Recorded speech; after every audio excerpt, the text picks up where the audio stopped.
Manufactured products are see the definition here. The articles, materials, and supplies that have been processed into specific forms and shapes or combined with other articles, materials, and supplies.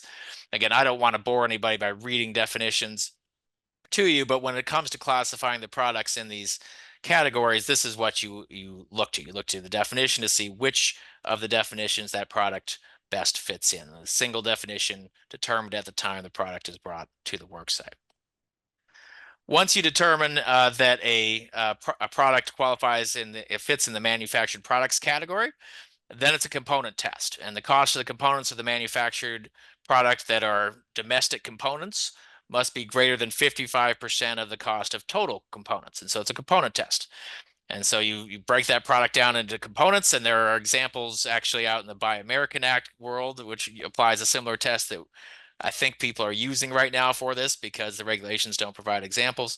But you do that, run that component test, and it's a 55% requirement. So not every component needs to be domestically sourced, but the majority of components need to be domestically sourced.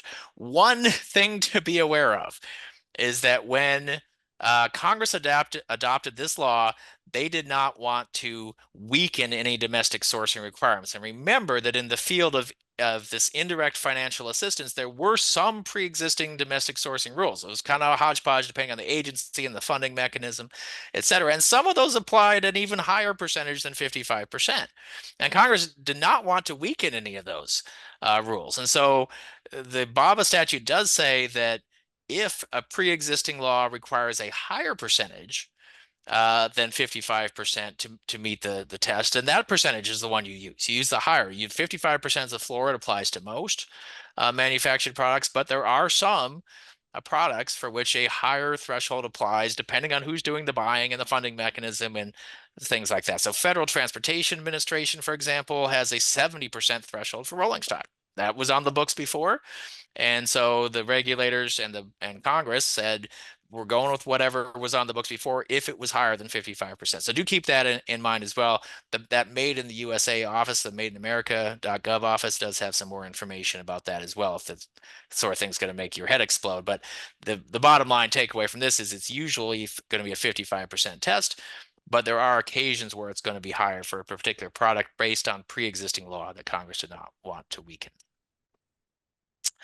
Here's how you would run that 55% calculation. This gives you a little bit more information on that. Again, I'm not going to read these definitions to you here, but this gives you some idea of how what costs are included and are excluded from that calculation. So you can see, for example, cost of components does not include any costs associated with the manufacturer of the manufactured product. On the last bullet there, that they're trying to be very clear as to what costs are being included in the component test when you're doing that 55% calculation, which costs are in, which costs are out.